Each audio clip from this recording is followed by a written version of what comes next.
Great. Welcome to the June 12th Site Plan Review Committee meeting. I'm Tenley Peterson, Planning Commissioner and SPRC Chair.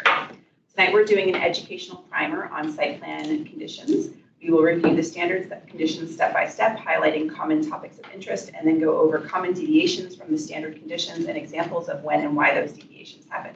This is intended to be a back to the basics training, but I'm hoping we can really get into the weeds of the site plan conditions tonight. We are holding a hybrid public meeting, which enables remote electronic participation as legally authorized by the Code of Virginia for the Planning Commission's electronic meeting policy adopted on July 7th, 2022. Members of the Planning Commission are participating here both in person and virtually through electronic means. Planning Commission members participating virtually include Sure. Not sure we have any planning commissioners at the moment. okay, great. We have Commissioner Weir. Okay, Commissioner Weir. And Commissioner Patel is also planning to join us remotely later. At this time, I'd like to orient everyone to our hybrid environment and cover a few specifics about how tonight's meeting will run. Members of the public may attend the meeting here in person or electronically by using the Microsoft Teams link provided on the SPRC webpage, the county's events calendar, and the email notification sent to SPRC email subscribers. Additionally, there is a dial-in phone option for those wishing to use it.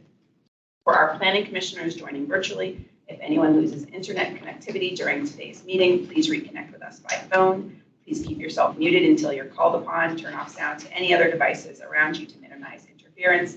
Please turn off your video feed until the discussion portion of the meeting. For our virtual members of the public using Microsoft Teams, please turn off your video feed and mute yourself.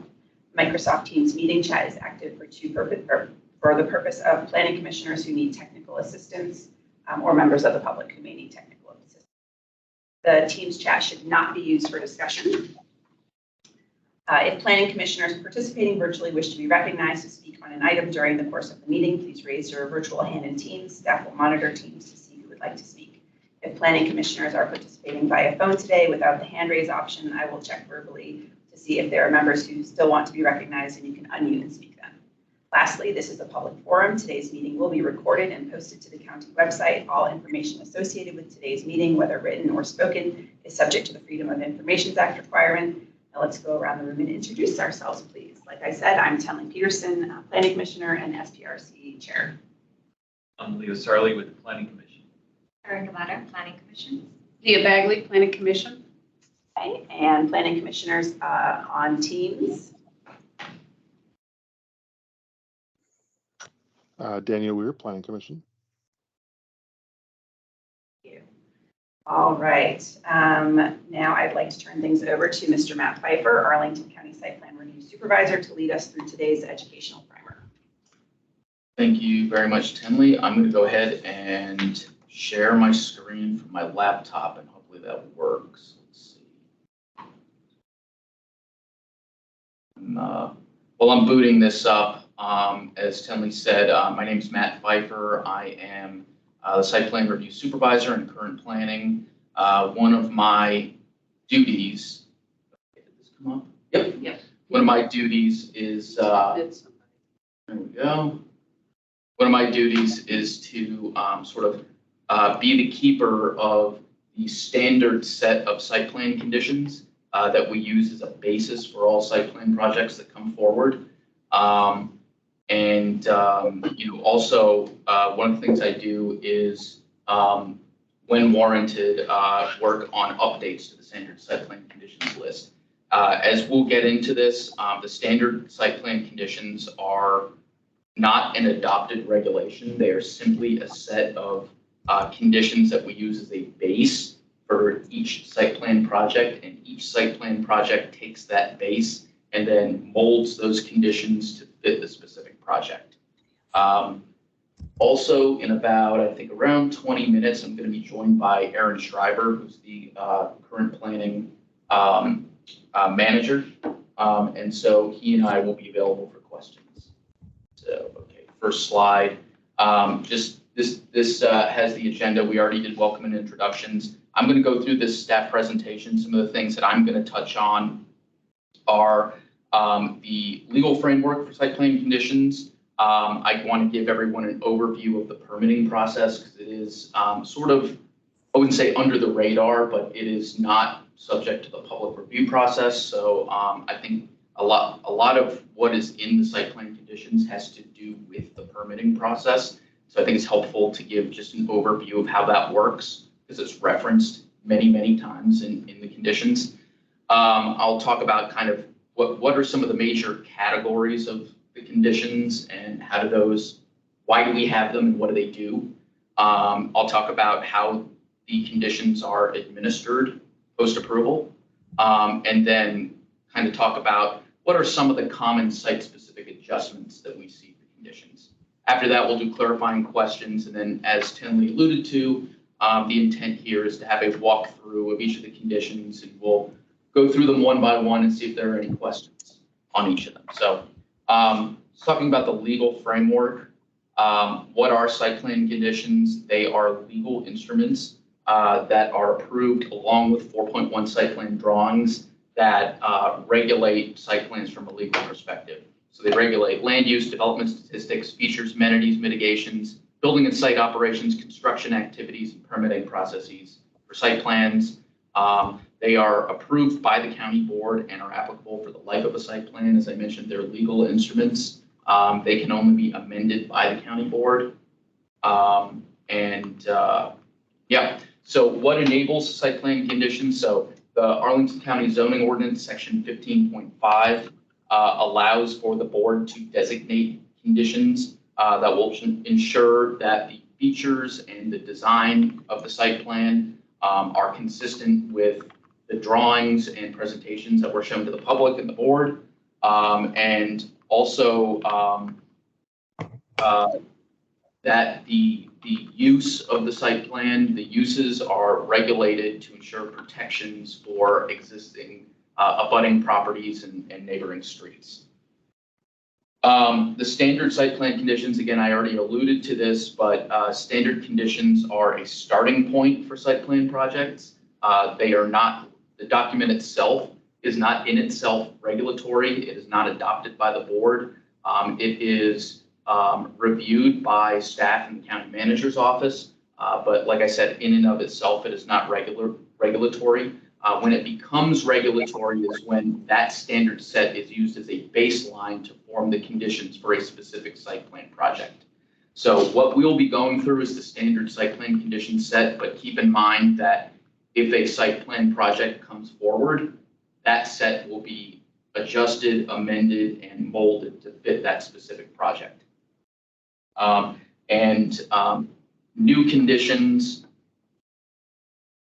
New conditions and adjustments to the conditions that are in there in the document are part of what comes forward with the new site plan project. How often are the conditions updated? We like to say they're updated on an annual basis or when major changes are warranted. Sometimes that occurs more than once a year if there are major changes that need to be put into the conditions. But typically it's about once a year. We last updated the standard condition set in August 2022. We will likely do another update starting this fall. The last update in August 22 was a very major update. The conditions hadn't been updated since 2018, so there were a lot of changes that occurred at the last one. This upcoming one, I think the 23 update will be much more limited in scope. As I mentioned, we're going to talk about the permitting process. There are a number of post-approval plans that need to be reviewed and approved once a site plan is approved by the board. Those include a post 4.1 plan, which is intended to be the official record copy of the site plan drawings. And it also includes any adjustments or changes that are made by the county board on the dais. There's a tree protection plan that's fairly self-explanatory. It's the official plan that is intended to implement the Chesapeake Bay Preservation Ordinance. We have a civil engineering plan, which provides a lot more detail on the site design and improvements that are going to be made accompanying the site plan. The 4.1 level drawings are sort of conceptual or schematic in nature, and the civil engineering plan is actually a fully designed plan. And the same thing goes with the landscape plan. When 4.1 site plan drawings come forward, we are getting, a conceptual or schematic design that gives you a sense of what is going to be built. And then the final landscape plan will have a much more granular detail as to what is actually getting built. We have a number of other plans, including the maintenance and transportation plan and facade plan, including a few others. Now, before a developer can go and build their site plan, they need a number of permits from various departments. Land disturbing activity permit is required for any disturbance of land greater than 2,500 square feet. There is a demolition permit, which allows you to demolish any structures that are on the site. Excavation, sheeting, and shoring, again, pretty self-explanatory. This allows you to dig a hole for a parking garage and also shore up that hole so that it doesn't collapse. Footing to grade building permit is the building permit that allows you to build the below grade structure, be it a parking garage or basement. And then finally, the final building permit allows you to build the structure above grade. And then we have certificates of occupancy. Certificates of occupancy allow you to occupy the space, so to speak, and they are issued when zoning and the Inspection Services Division has determined that everything is structurally sound and compliant from a building code perspective, and everything is compliant with the zoning ordinance. So we have kind of three categories of COs. The shell and core allows you to get a CO to occupy a parking garage, the elevator cores, and things of that nature. COs for tenant occupancy. So that here we're talking about each individual CO. If you're thinking about an apartment building, it would be a CO for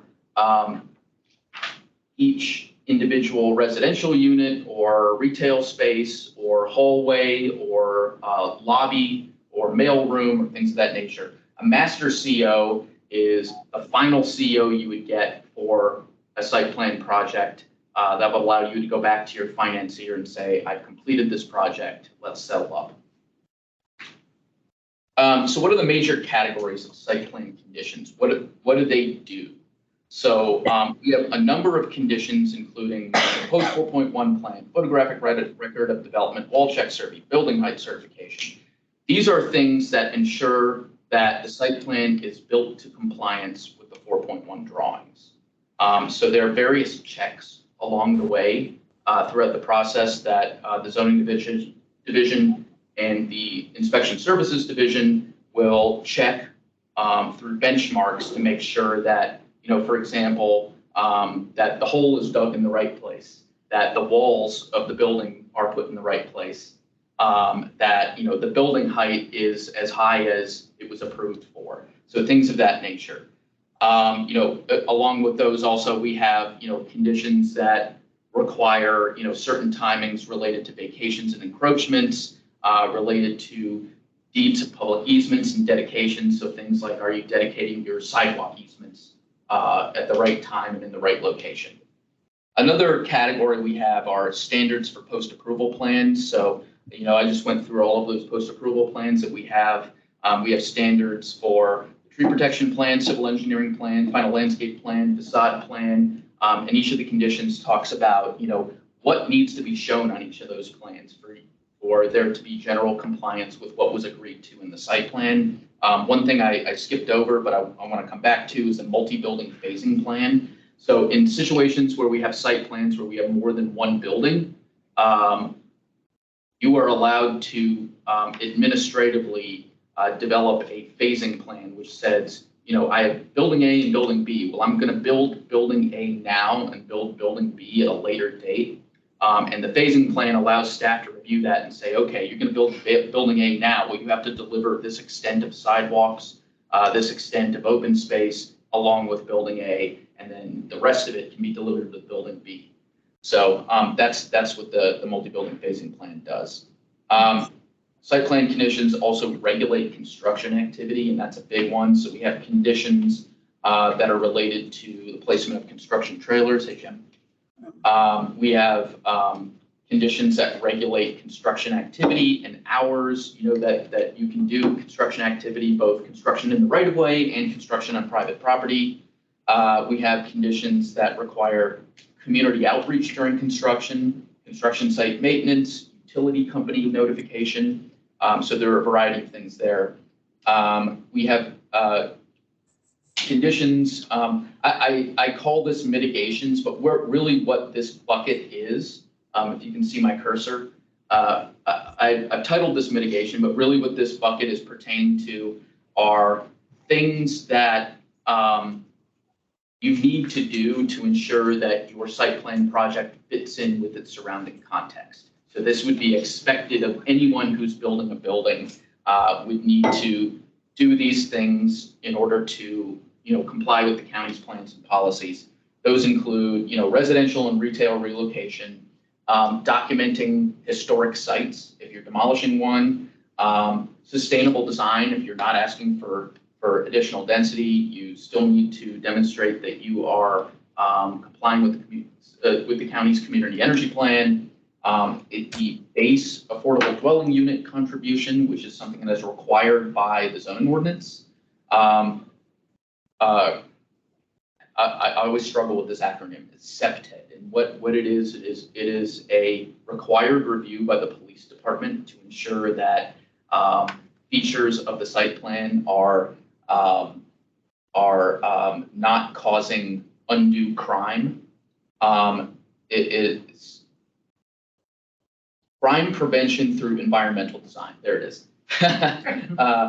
In-building wireless. This is infrastructure that is installed in parking garages and the interior spaces of larger buildings that ensure that public safety communication networks are able to access the building. And then transportation demand management, that's pretty self-explanatory. This next bucket, amenities, this is something that, these are things that are features and amenities. Formerly, we called these community benefits, though as everyone knows, that term only applies to Crystal City and Roslyn. But community benefits to earn additional density. So what are those things? Within the standard site plan condition set, it's sustainable design, public art, anything, above and beyond, including, cash or on-site ADU contributions, open space, community facilities, things of that nature, underground utility fund contributions. And then finally, the last thing I'll mention is use regulation. So these are things that regulate the use of the site plan throughout the life of the site plan. So there are things like, what is the appropriate parking ratio and bike parking ratio? What is the appropriate facade treatment? So let's say, you wanted to change the facade of a ground floor space.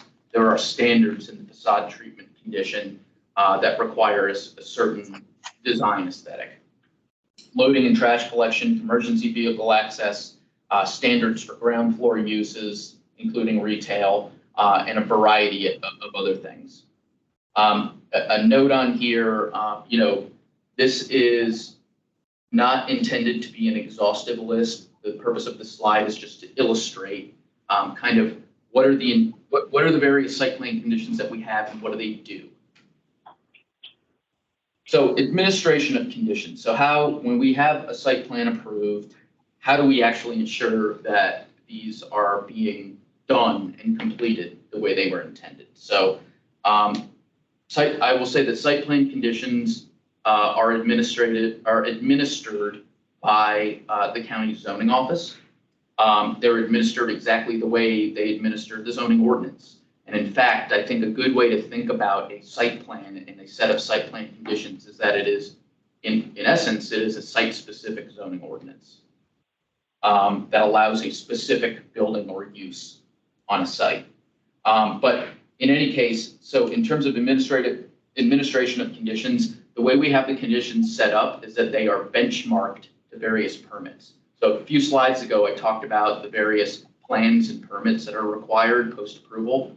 A condition, very simplistically, you could say one condition must be completed prior to the issuance of a specific permit.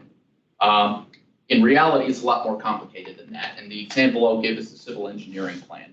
So we have a condition that requires that the applicant submit and obtain approval for a civil engineering plan post-approval that implements what was approved with the site plan.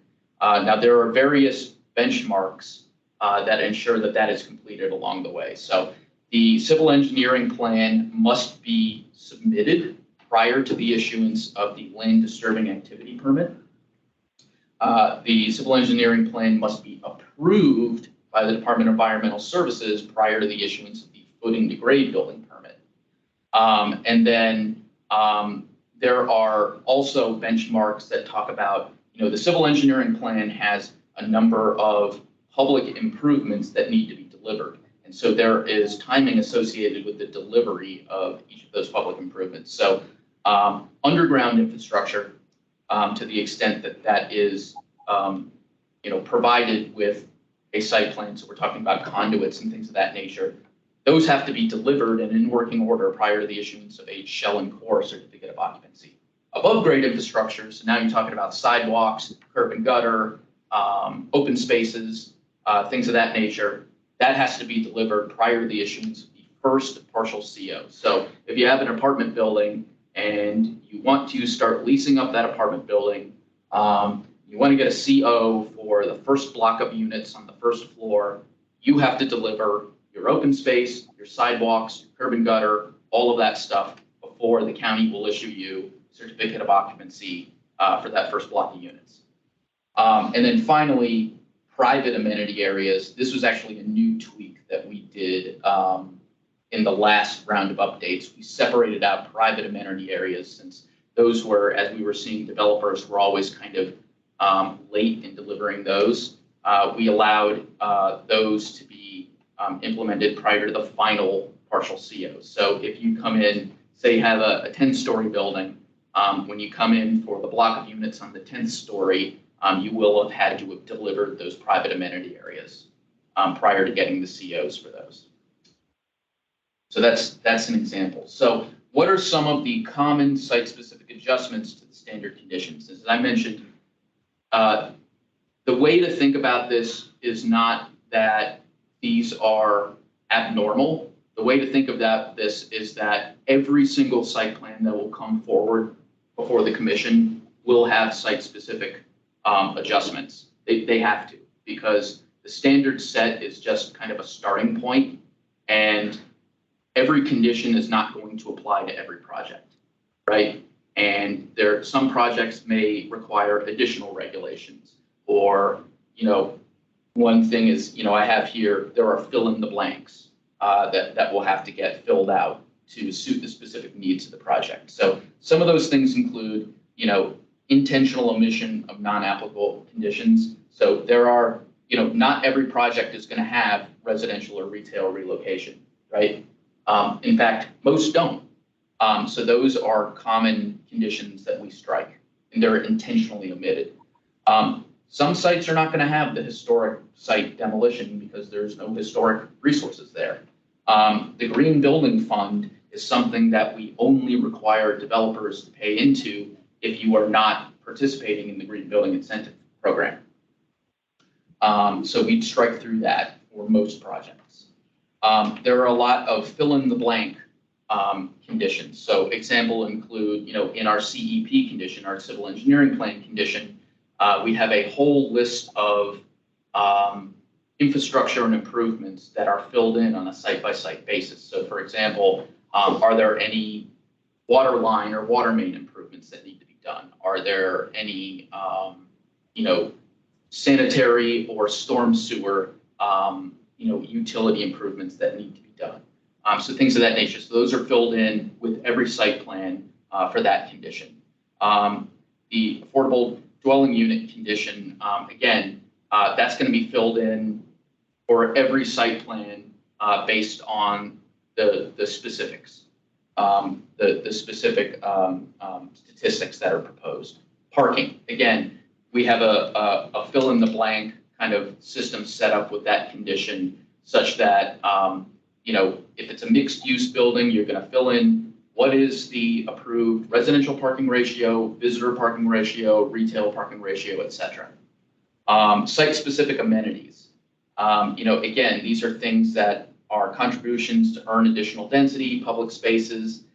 So if a community benefits package for a site plan includes a cash contribution to open space planning in the vicinity, we'll have a new condition for that.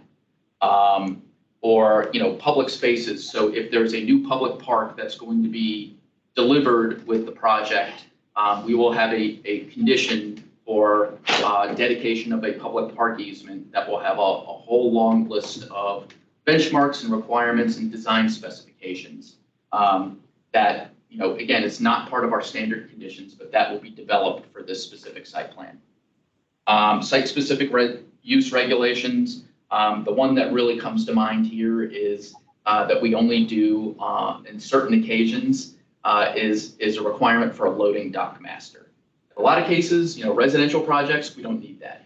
For projects with a large amount of either office or retail square feet, including grocery store site plans, we might want that condition. And then another example would be coordination with existing or planned public projects or even private projects. A good example is in the recent Americana hotel site plan, we had a condition that required the developer to coordinate with VDOT on the Route 1 Richmond Highway project. So that's the end of my presentation. Happy to answer any questions. Thank you. So I'd like to start out. We've got a couple new commissioners who just joined us since we started. So why don't we do introductions if you've joined us in the room or virtually as a planning commissioner. So Jim Lantelli, Planning Commission. Sarah Samager, Planning Commission. Who? Tony Striner, Planning Commission. okay, and then virtually new planning commissioners who've joined. I'll go ahead. Eric Berkey, Planning Commission. Eric. Okay. Okay, great. Okay, so we'll do some questions now about Matt's presentation, and then we will go into the details of the actual site plan conditions, that 72-page document that was sent around in the announcement of today's meeting. And I also just want to set a reminder, we will have plenty of opportunities to opine on the appropriateness of various site plan conditions, but the purpose of today is to just go over them and ask clarifying questions. And then at future meetings, once we really, really know all these site conditions well, we can discuss the merits of the various conditions. So clarifying questions. Yeah, I have a question about changing terminology, which I approve. I think it's great. Sure. Changing community benefit to amenities is really good because one thing I think all of us who've done SBRCs know is that the community, when they participate, have a very different view of what a community benefit is, which is a much more expansive view than the terminology, the formal term we use. I've tried to explain it that there's little c, little b, and there's capital community benefit, capital community, capital B benefit. So saying amenity, I think, is a very good thing. The only concern I have is the word amenity makes people think, oh, it's a swimming pool. It's the gym. So if we can find even a better term, but this is definitely a big step forward. If you could be a little more, when you get into it, what the capital C community benefit, capital B, capital C, capital B community benefit is, explain specifically what those are, why they're only for Roslyn and Crystal City, because frankly, I'm maybe admitting a certain amount of ignorance, I thought that we had those also in the other sector plans, that when we were getting additional density, that's where the community benefit would kick in, the capital. Yeah. So anyway, that's my observation and question. Yeah, it's kind of all over the place. We definitely do have that. Like, for example, Clarendon, Pentagon City, those will all have the same regime. It all goes back to section 1559 of the zoning ordinance that allows a developer to earn additional height and density for the provision of site plan features and amenities that include, affordable housing, sustainable design, community facilities. So it's all the same regime. The only reason we stop, the term community benefit is actually codified in the zoning ordinance for Roslyn and Crystal City. It's not codified elsewhere. So that's why we kind of switched off using that term. But, and what we've been doing now is just, I think the term we've been using is site plan features and amenities. But it all goes back to that section of the ordinance, and that is, I think, what to pay attention to. Okay, we're so not even though the using- term is legal only for Roslyn and Crystal City, the concept itself is through all of the other sector plans, and presumably the area plans too. Absolutely, yes. Thanks. So we will hear it from Crystal City and Roslyn as we've been using it. Right, yeah. Because Just to add yeah. confusion. Right. Well, and we're not using mitigants, because last year I was told Yeah. we're not using community benefits anymore, we're using the term mitigants, and I hated that because I thought it Yeah, sounded so yeah. negative, Yeah. but we're not using Yeah. mitigants anymore. No, we're not. We're saying site plan features and amenities, I think is the term of art that we've So been using. conceptually mitigate kind of Yeah. really what's happening. Yeah, but It from a doesn't- public relations perspective. Yeah, you Yeah, it can't sounds call it It that. sounds like something Because bad it's is coming and we're trying to Right. mitigate it. We know this is terrible, and we're having them do these things. It sounds like you're making them eat their broccoli. Right. You can't do it. We kind of are. Doesn't Well, matter. No, I don't see it that way. I think Can't these spell it that way. developments are really Doesn't matter. good. Tell the story. These are positive for the county. These are good things to happen. We're trying to get even more benefits out of it because there are externalities. What was that we the recognize. term? Can you repeat that one more time? Site plan features And amenities. Okay. Yes. And we've been using those, again, it goes back to section 15.59 of the zoning ordinance. Externalities. Those are those things that are being delivered with a site plan in order to earn additional height and density. So I had a question, which was, how do our standard site plan conditions compare to other communities that we might feel that we're similar to, like Cambridge, Massachusetts, or Raleigh, Durham, or other, big cities? I or can't medium-sized cities? I can't speak to other cities across the country. I think it's very difficult to do that because Virginia has such a unique regime of land use, and it doesn't translate across state borders. And how about Falls Church in Alexandria? Well, right. So I can speak more to other local jurisdictions. I think our standard site plan conditions list is longer than other jurisdictions because we have, the whole, breadth of categories that I just went over, things that regulate post-approval plans and operation during construction. A lot of other jurisdictions don't have those regulations as part of their site plan conditions. They have, a design and construction standards manual, or it's in their subdivision ordinance or something like that. For us, that's just the way we've always done it. It's in our site plan conditions list. But, other than that, Arlington, we really have our own, again, going back to just the state and how planning and zoning have been set up in the Commonwealth of Virginia. Arlington, we really have our own unique system for incentive zoning. And so it's really not really comparable to anywhere else. May I ask a question on the phone? Is this an appropriate time? No, I so can't this quite is, hear all the agenda. this is actually a meeting of the planning commission, so only planning commissioners are participating in the discussion tonight. And it's for educational purposes, and we're not voting on anything, so we're not going to have public comment tonight. But if you want to email staff as a member of the public, you're always welcome to do so to answer questions.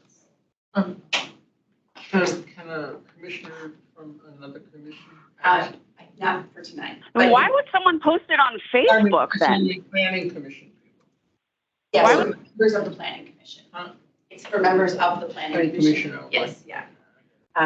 Okay, so any other questions or comments from planning commissioners before we move on to the step-by-step? Oh, Eric. Commissioner Berkey. Hey, thanks. I appreciate it. I apologize if this was covered earlier, and I sort of know, I think I know the answer to this question, but routinely I'll hear folks talk about proffers, and that's not something that we do in Arlington, but could staff just explain, how the way we do things in Arlington is a little different than the rest of Virginia when it comes to, what are we calling those? They're not community benefits, we're calling them features. I'm forgetting already. Thanks. Hey, Matt, I'll be happy to answer to field this one. And good evening. Sorry to be joining a little bit late, but I'm Aaron Schreiber. I am the current planning manager with the planning division. And just to specifically speak on that topic, and just to reiterate what Matt said, and just a little bit of a nuance here is that yes, Arlington does have very specific enabling authority in the state code in terms of how we do our special exception site plan process, which is different than our neighbors in Fairfax, Alexandria Falls Church, or elsewhere in the Commonwealth. And so very specifically, we have the authority to basically do incentive-based zoning through our special exception site plan process. And so, Mr. Berkey, that's very different than in Fairfax County, where development of on the same magnitude that you see in Rosslyn, Crystal City, or anywhere through our site plan process, that's done through a proffered rezoning approach. And so really the big difference between a proffer and a condition is that a proffer is something that is voluntarily offered by an applicant. And then ultimately those are accepted by the Board of Supervisors or the City Council, depending upon what the governmental structure is of that jurisdiction. Site plan conditions that we're talking about tonight, those are something that are effectively, I wouldn't say that they are imposed, but we've created a standard set of conditions really for the purpose of trying to make it easier for applicants or developers to understand that review process. And so these do help guide those. Applicants do accept those.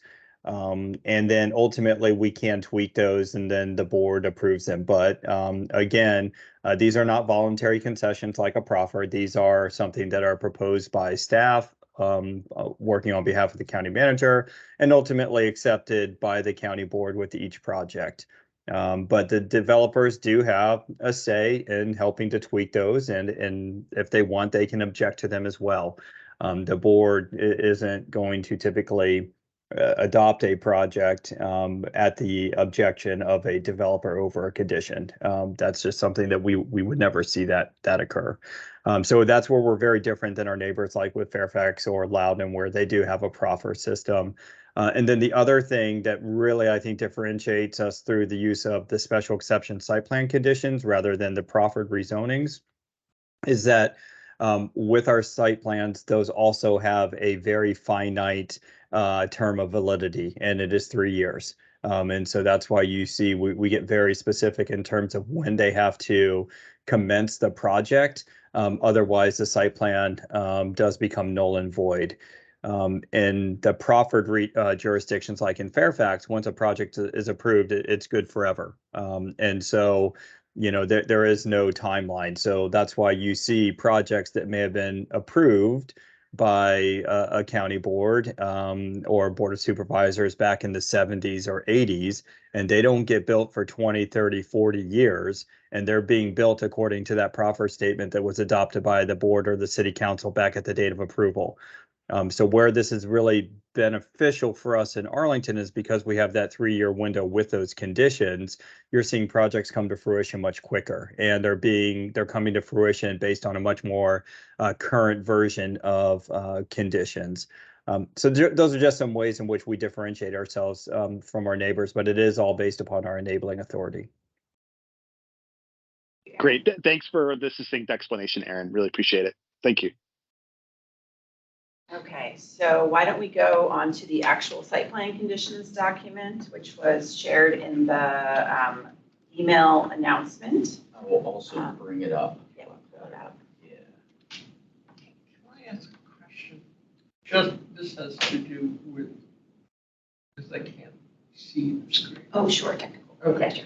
So what I wanted to ask is the list that you provided previously, Was that a list of what are called standard site plan conditions versus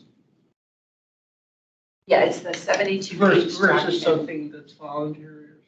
Well, it's the 72 page document. that Or lists maybe I'll those- explain, maybe you'll the standard explain it conditions. as you go, because I'm not clear on that. Whether that was the exhaustive list.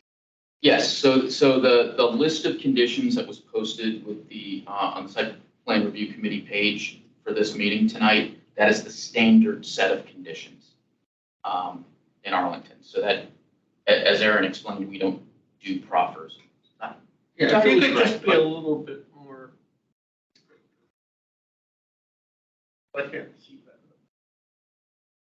Okay, so we have this 72 page document. A lot of it is probably not super useful, like the order that permits get applied. So we're going to kind of skip to the more important, relevant issues that we might find interesting for approving a project. So we're not No, going to go I'm just over. saying that Yeah, no, if he I'm just says, talking to the if group. he says, Sorry, you I'm can talking to the see group. this up on the screen, but I can't. Yeah, I'm just talking with the group, orienting us. Thank you. Okay, so I'll turn it over to Matt. If we get to an area where the commissioners find something they have a question about, please feel free to stop us. Otherwise, we'll spend the next 75 minutes kind of going through this document. So you want me to just sort of start at the top and Yeah, explain? but skip over like, I think like page 1, I didn't see anything relevant, but like as Aaron was saying, if somebody doesn't start building within the specified number of years, the plan can become voided unless they get an extension. Things like that. Okay, well, starting with number We're not one. asking that to actually read to us. No, not to read. No, we're not gonna read it. Oh, boy, I Just should have. Matt will just kind of like. Nope, once give I us was a at a little meeting where summary. someone expected me to do that, I'm like, 10-page document, it was weird. No, No. Please go. Should have done some vocal warm-ups. Right. Honey. So just I'll just kind of then go through and just kind of briefly explain what each site plan condition does. And if you have a question, please feel free to stop me and ask it. Is that kind of how you'd like to do it? Yeah. Okay. So condition number 1 is just the overall compliance.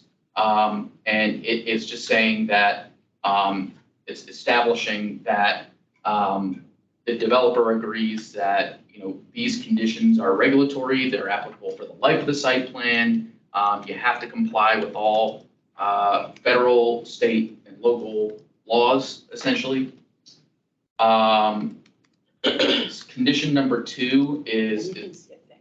Sure. It's not relevant to us. Condition, as Aaron mentioned, this one, we do have, condition number 2, part A is compliance with the site plan drawings that are approved. So we will fill in the blanks here and say, you are compliant with the revised plans dated, and it's the last submission before it comes forward to the commissioner of the board. Part B of this condition is when the site plan expires. So as Aaron said, the standard is 3 years. We have on occasion for unique or specific circumstances extended that up to 5 years. And so here's where I would have a question. So this is a fill in the blank as we look at it now. What makes you say that it would be 3 years? You just generally put 3 years in, or if an applicant said, can I have 5 years? Or the economy is looking a little shady, can you put 7 in there for me? I don't think we've gone above 5. Our standard practice is 3 years. And we've been pretty consistent in applying that. In the cases where we've gone up to 5, I think it's been due to either an extraordinarily difficult economic climate, or a use or building that was like an economic development priority of the county, or something like that. It's been an extraordinary circumstance, but. Was the last time the county board turned down a request for an extension? Has it ever happened? I don't turn down a request for an extension. Yeah. Oh, boy. I know it happens pretty routinely. Yeah, That they ask. that they ask and for they get. extensions. And they get. And we've had some projects that have gone 12 years Yeah. before being built. I can't recall, I personally, perhaps Aaron can, I can't recall a time where they've actually turned one down. However, I will say when we get those extensions, we, if you had a project that was approved in 2008, what we will do when we bring it forward to the board is update those standard conditions to the most recent ones. Okay, so it doesn't necessarily mean that it's just being wholesale No. readopted. Given changing ideas on planning and county priorities, Right. there will be modifications negotiated Yes, for the extension. that's correct. Okay, great, that's good to know. Thank you. So that's helpful. I just want to understand. So there's no limit on how many times you become requesting an extension? That's correct.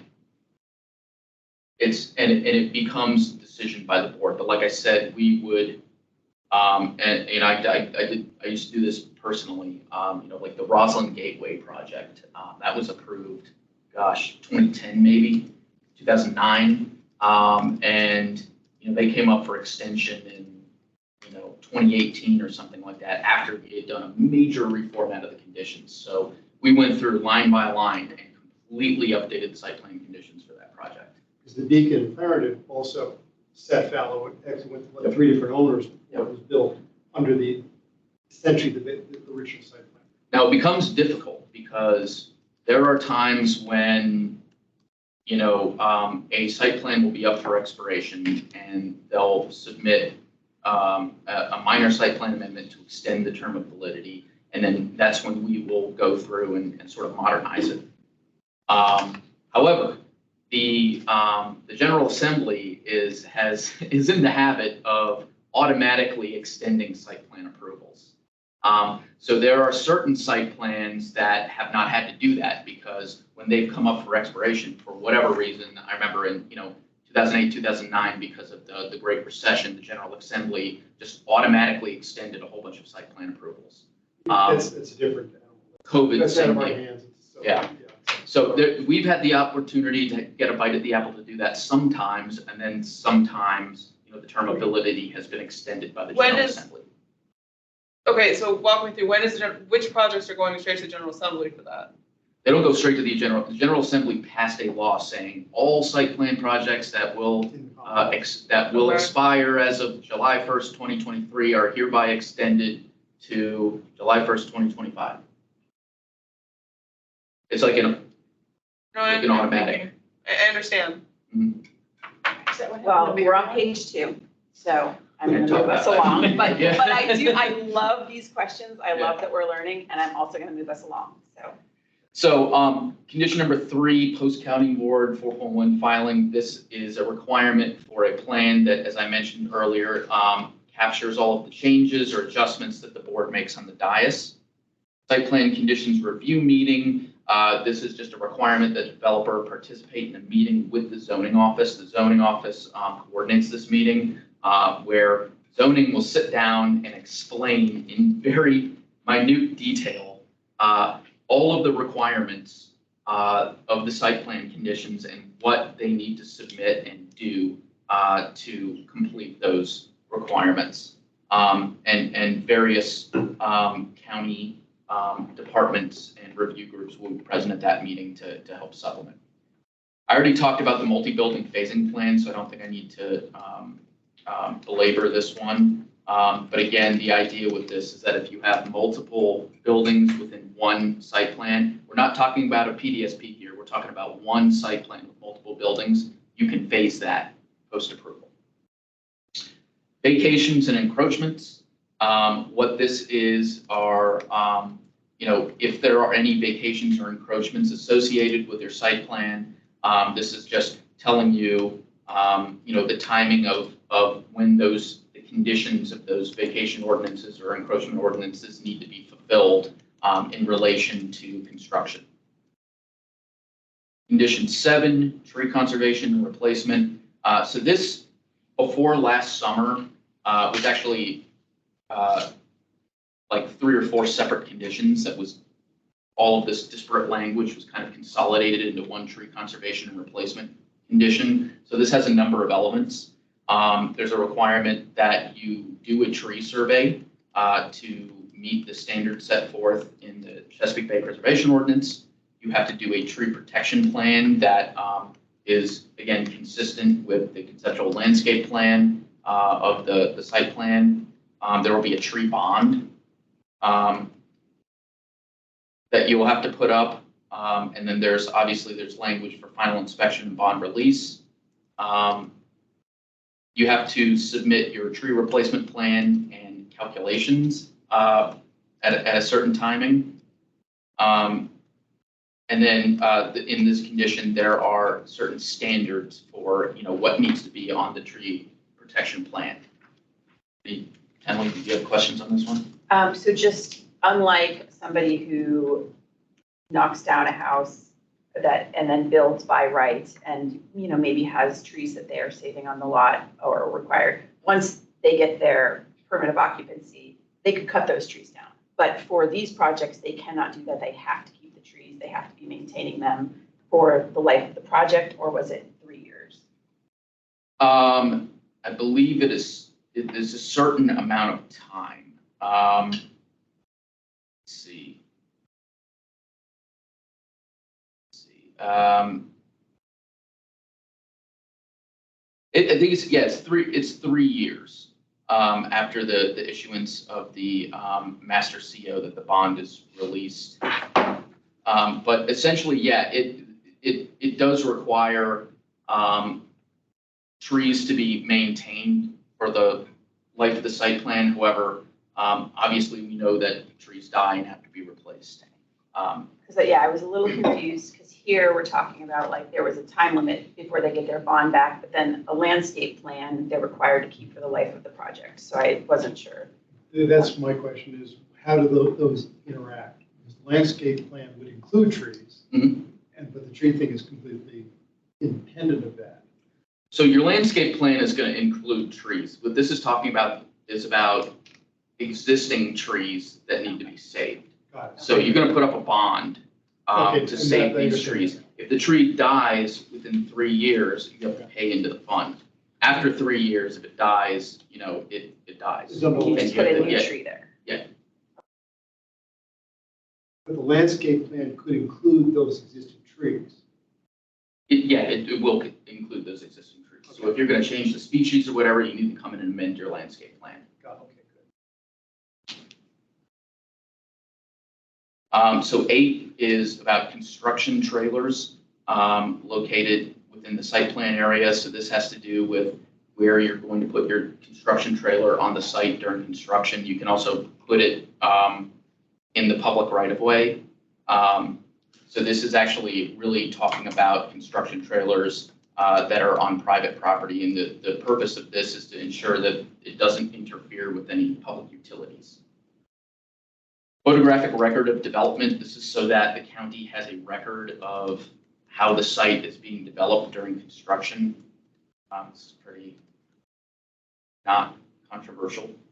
Then construction-related measures. This was formerly, prior to about 10 years ago, this was about 5 different conditions that were consolidated into one.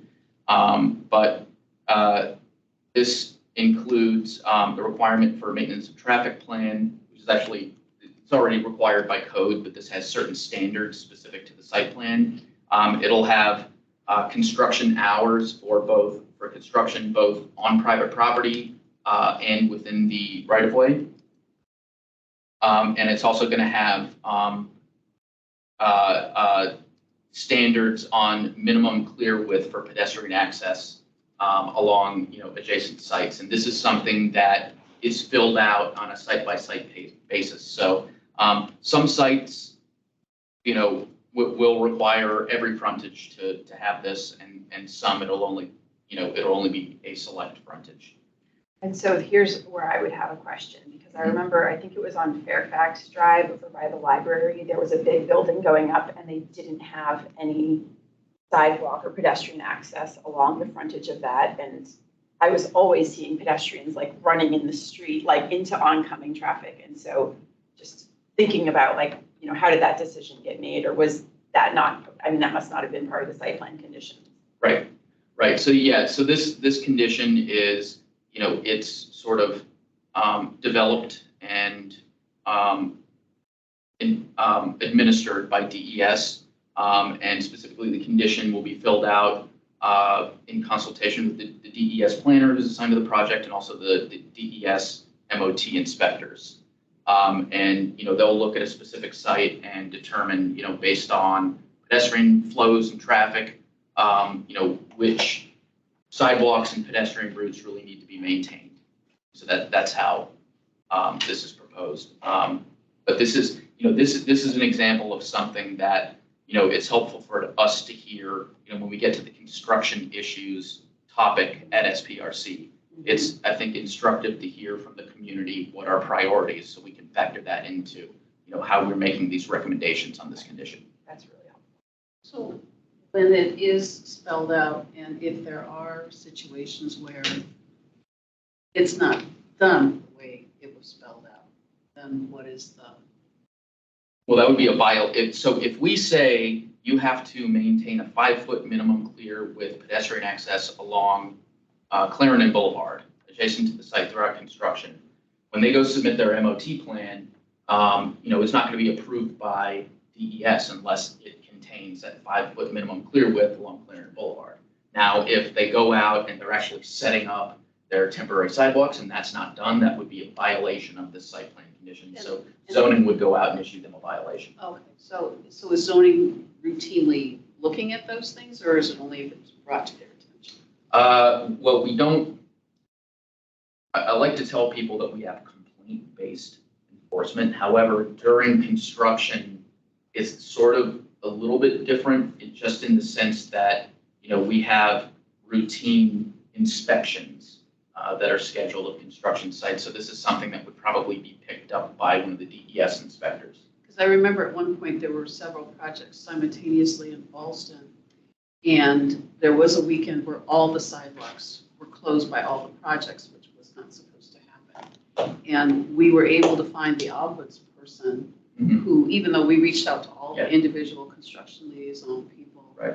I mean, again, people came to me, it wasn't outside my Sure. door, but only through that was there some cooperative effort made to at least not close everything anymore. Sure. Yeah, I know this is not my personal wheelhouse, but I do know, that DES is very much aware of, when we have a concentration of construction in a certain area, they're very aware of coordinating across multiple sites to ensure that. But they're told all this. Yeah, absolutely. So moving on, I mentioned we have, construction hours for both on-site and within the right-of-way. This is the on-site construction hours. We have requirements for maintenance of street surfaces, temporary lighting plans during construction, and off-street parking for construction workers. They actually have to submit an off-street parking for construction worker plan to zoning, which is reviewed and approved by the zoning administrator. Residential relocation, this is pretty self-explanatory, but it requires, some work by the, with the tenant relocation guidelines, and there are a number of different regulations in here. And then the same thing with retail relocation. Yes? Question, if you don't mind, could we go back to IFE tenant assistance fund? Can you tell us a little bit more about that? Unfortunately, I'm probably not the best, and I should have given a disclaimer at the beginning of this. These conditions are administered by a lot of different departments. And so, me in planning, I'm not going to be the expert in all of them. So I'm not going to be able to answer every single question, but, I can go back to housing and ask them this question and get back to you in the future. But yeah, unfortunately, in the tenant assistance fund, I can't tell you much. Retail relocation, same kind of deal. This is just standard regulations for situations in which you have a retail tenant that is desired to be relocated. I can only recall one site plan where this was invoked, and that was the Super Pollo over in Ballston with the Founders Square site plan. But that was relocated into the new building, and it's still there. And will we have a site plan coming up that this might apply if the Teachers Association building, there's the little restaurant on the corner and kind of in Roslyn area, Wilson? It could, Okay, it might yeah, not, okay. it probably won't. We'll see though. Okay, so then I guess what would make a retail establishment eligible? I think that's something that we would do in consultation with AED. Did that happen in Clarendon too? I'm not aware of an instance in Clarendon, but there very well could have been. Something is triggered. Yeah. Yeah, I can just chime in on that one. And Matt's right. That is something where we would typically coordinate with our partners in economic development. There have also been times where those existing tenants have just opted to not receive any additional, relocation assistance. So that is a conversation that we have during the process. If they do want to be a part of the project coming back, or they do want that assistance, we'll keep that condition in, but sometimes they just expressly opt out. And so it is then stricken, but it is on a case by case basis, but it is something that we do look at on each one. So that's why sometimes you see it's, included, sometimes you don't, but it's always because of those conversations. Sarah? Maybe I didn't understand this, or could we clarify, how does it work if like some of the tenants want to be included and some? Then we don't? keep it. Then you keep it. I Does it mean, need that's to the be more thing. than 50%, or if any tenants want it retained, is it retained? Yeah. I mean, if any of them want it, and because it does apply to those tenants who, I mean, you go through the criteria here, and it's all about those who are identified during the public review process, and then we start working directly with those tenants. So if one of them wants to stay, we would keep that condition, because this is all about those who want to participate in the relocation assistance, and not all do. So it is part of a post-approval coordination as well. So you all reach directly out to these retail establishments versus trusting that the landlord will do so? That's correct. Yeah, we'll work with AED on that outreach. Community outreach during construction. This is essentially a requirement that the developer designates a community liaison that has to provide their contact information to the civic association or condo association or any of the citizen groups that participated in the process, so that they can, respond to issues or things of that nature during construction. There's also a requirement for a community meeting. And really the purpose of this community meeting is really to discuss the MOT with the community prior to the start of construction. Is to say, again, it talks about things like the construction hauling route, location of construction worker parking, plan for temporary pedestrian vehicular circulation. So all of those types of elements. How is your neighborhood going to change during construction? That's the purpose of this meeting. And then there are regulations for temporary closures of any traffic lanes. Let's see. I have to yes. say, as a former civic association president, this was an area of major contention. Yep, same here. Huge contention, because it was like, I don't know if the liaison never comes to these meetings, has no clue, really kind of knows the neighbors, might hear, oh, they're nasty neighbors or whatever. And I mean, it's just the trucks are going down places they're not supposed to go. They're working later than they're supposed to. They're doing all kinds of stuff that the neighbors, and as best they could with all this stuff, we're trying to figure this out. And it's We not. find it very frustrating. Yes, it's very.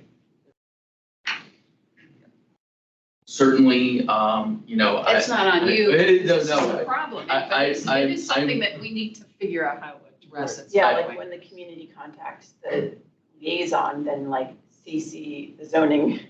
Just something that, I mean, and which is why when we're with a site plan, we continue to reiterate the importance of having somebody who really knows things, and that the ground crew even knows what's going on. It's not these guys who might be there just for 3 days or whatever, and it's just total cluelessness sometimes. If we had a situation where we were given not even 24 hours notice that they wanted to work early and late on Saturday, which was contrary to what the site plan said.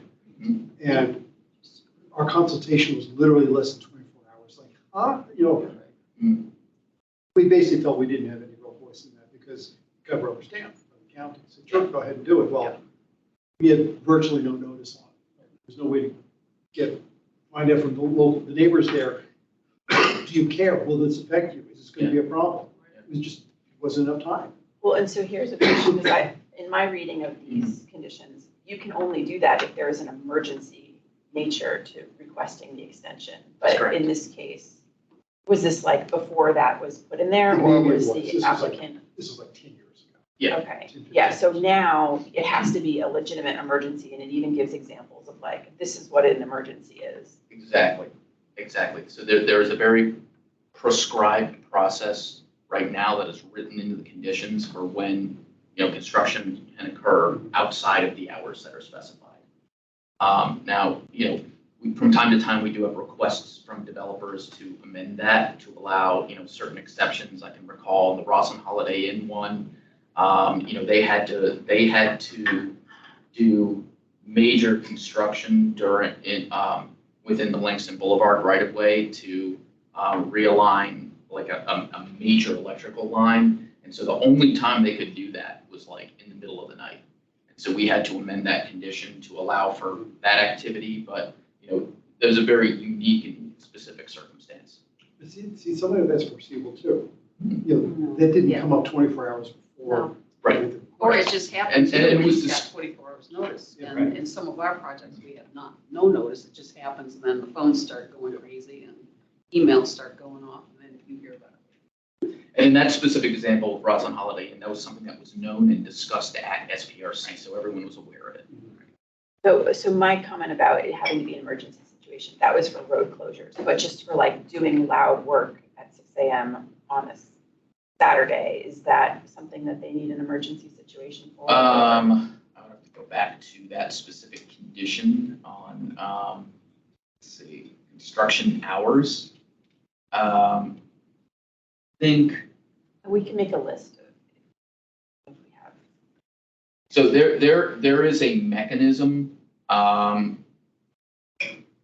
So there is a mechanism to request specific instances of construction outside of those hours. As you can see here, the developer may. There's this language here. This would be page, let's see, 9. It comes with this could be approved through administrative change to the zoning administrator. It says the zoning administrator may only approve requests that the developer can show that the on-site construction activity requires certain utility work and/or street closures outside the hours stated above. So it's pretty specific to kind of unique or emergency circumstances.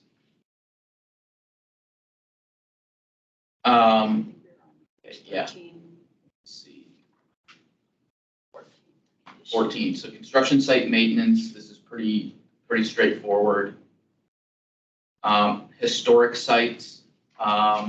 This comes into play in the event the site contains a building that's identified and or surveyed on the within the historic preservation program, and there are various steps that need to be taken to kind of document the historic nature of the property. The Green Building Fund. This is, I think I mentioned this earlier. This is an amount of money that's paid into the Green Building Fund. We only require this in instances where a developer is not participating in the Green Building Incentive Program. The way you mentioned, we just knock out if they're participating. Right. If they're participating, we strike this and we say intentionally omitted. Public art. This condition has 2 parts. One is for actually commissioning public art on your site. And there are a whole bunch of processes that are written in the condition about how to go forth doing that. And then the other part of this, let's see, is that if you are not going to commission public art on your site, you're going to pay money into the public art fund. And our standard contribution amount is $75,000 per building. If you're doing 2 buildings, it's $150,000. And if this space where it's blank, or if they're going to commission the artwork, is it going to be no less than 75,000? Or Correct. could, okay. Correct. I have a question. So one of the public art places at Latitude, Yes. where at one point, we talked about some of the folks who were within arts would have some say, or is that part of the process? If you were going to do on-site public art, you have to commission an artist, and it has to be, the concept has to be approved by the PAC. This is something actually it's come up with Plan Langston Boulevard, that there's some things that don't count as art. Apparently murals don't count. It has to be something more three-dimensional. Not quite. Murals that double as advertisement. No, this isn't even that. Apparently we weren't even allowed to have just mural. Not what, not, because I know there's the sign ordinance issue. Okay.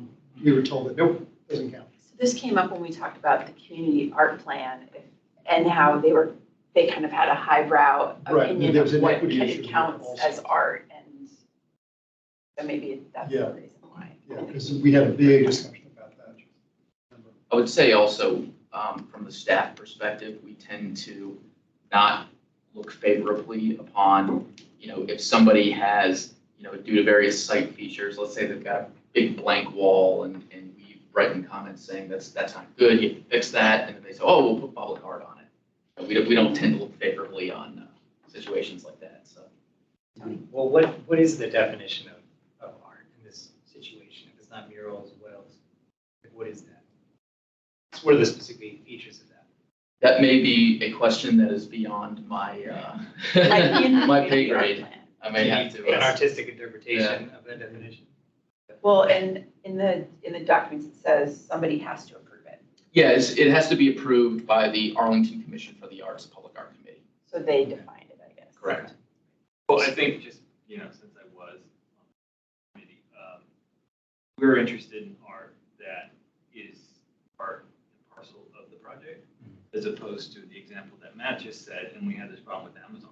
It's got a huge garage entrance with a massive wall, and they're like, hey, we're gonna put a really cool mural on that. It's like, okay, that's just bad design, right? So, okay, you can paint that wall, but it's really just bad design, right? So that's I think where art gets a little touchy. It's like, we don't want to be the band-aid, sort of badly designed. Sure, exactly.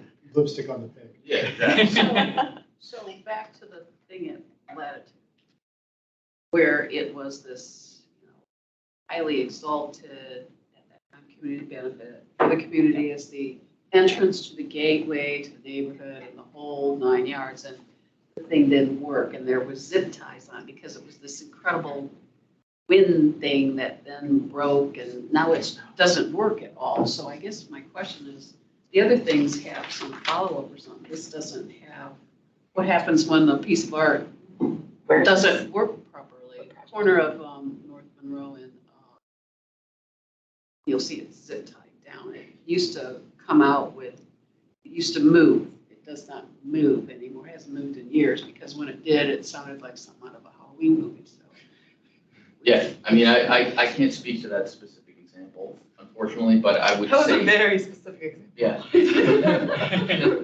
Well, and I remember when they came in front of us, the Arts Commission, and I asked, and they knew immediately. I didn't specifically name it. So, oh no, I know what you're talking about, and but again, I just got the impression the hands are tied. So if we're gonna hold people to these things, it seems like if it doesn't end up being that, there should be something about that. Mhm.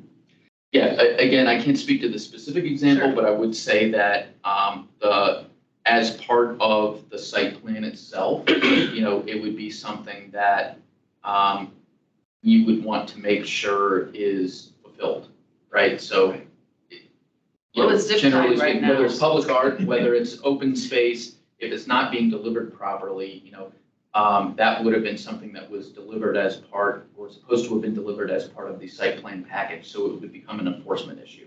You would have to get what was approved, or you would force a developer to come in and renegotiate, come in with a site plan and conditions, say, well, this didn't work, So we're how gonna do does the something public else. then, I mean, if you go through all this, there was a lot of this that they went through. Where do they end up? What do they do? What's their recourse? Is somebody monitoring these? Yeah, I mean, so AED, the staff public art, group is under AED, so they continually monitor the implementation and inventory of all the public art in the county. Okay, so that, Yes, and I can, just to help move us on through this, is when the public art committee, they do approve it, there's typically some type of maintenance agreement. If it is damaged, or if they, we've also had situations where property has changed hands, a new owner doesn't like that public art, that's fine, they can decommission that piece. But they still need to go back through the public art committee process, the way this condition is written. And they have to commission a new piece at the same amount for which they built that for. And so, for example, they may have been required to do something for $75,000. Maybe they spent $200,000. So then when they want to decommission it and do a new piece, they're going to have to do it at $200,000. That's how this condition's written. That's the process that we've gone through.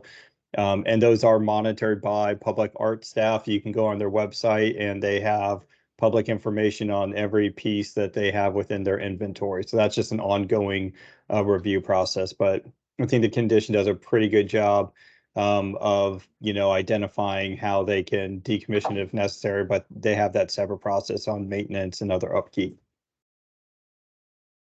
Thank you, Aaron. So moving on, we'll go to the sustainable design elements condition. So this condition is divided into 3 parts. The language that ends up in the site plan is based on circumstances. So part A is for a project that is not participating in the Green Building Incentive Program. So per the Green Building Incentive Program, it has very specific requirements, things that you need to do in terms of LEED accreditation and energy savings over ASHRAE and all of these other things, the prerequisites and the extra list items. It also has language that says, well, if you are not going to participate in the incentive program and earn additional density, here are the things you still need to do in order for staff to be able to make a recommendation to say that this project is in conformance with our community energy plan. So for development without bonus density, we're still looking for a minimum LEED certification. We are still looking for energy optimization performance. We are still looking for Energy Star and WaterSense infrastructure and things of that nature. So if you do those things, even if you're not earning additional density, we can write out our staff report. This project is in general conformance to the community energy plan. If you're not doing any of these things, then we've got a problem. So that's the first part of this. Now, the second part is for townhouse development or single family dwellings, in which case you're not going to do LEED at all, you're going to do green home choice. There are various regulations for. Have single families ever built under a site plan? There have been times, yeah, there actually have. I think they're the one that I can think of, and it's actually, now come to think of it, that may not have been a site plan, that may have been a separate URD that went concurrent with a site plan. But behind the Hyatt, and then there was another one on Pershing Drive where I think it was a concurrent URD for some single family. Okay. But in theory, you could propose a site plan that had single family. Although, as you mentioned, it would be really rare. I think more common is the townhouse component of this. We had a duplex. Right. Yeah. Yeah. Not too long ago. Well, we had those, yeah. Yeah, I'm saying, I can't think of a single family. We did have the duplexes, right? Yeah. So for these Energy Star requirements, the buildings are required to have a monitoring system to like make sure their levels are still good. How does that work if it's like a condo building And then once they sell off the individual units, people can like buy their own washing machines. Can't do that. That has to be in the condo docs, that you can't do that. So the condo docs will say you have to use Energy Star appliances. Okay. That is a requirement of the site plan. And I think, Erin, correct me if I'm wrong, I think we encountered that issue not too long ago. I'm trying to remember what site that was.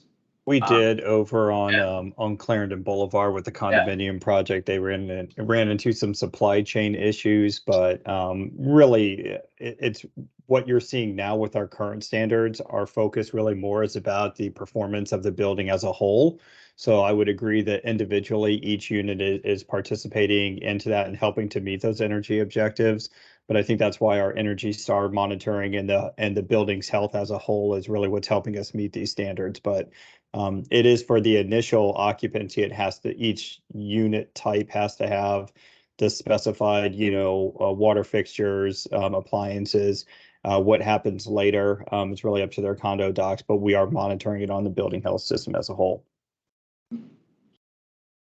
And so the last part of this condition is probably the most important, and this is the portion where you'll see most often. This is for when developers are actually earning additional density through participation in the Green Building Incentive Program. So this has got obviously the LEED certification and energy optimization, as well as all of these baseline prerequisites that are in the 2020 Green Building Incentive Policy.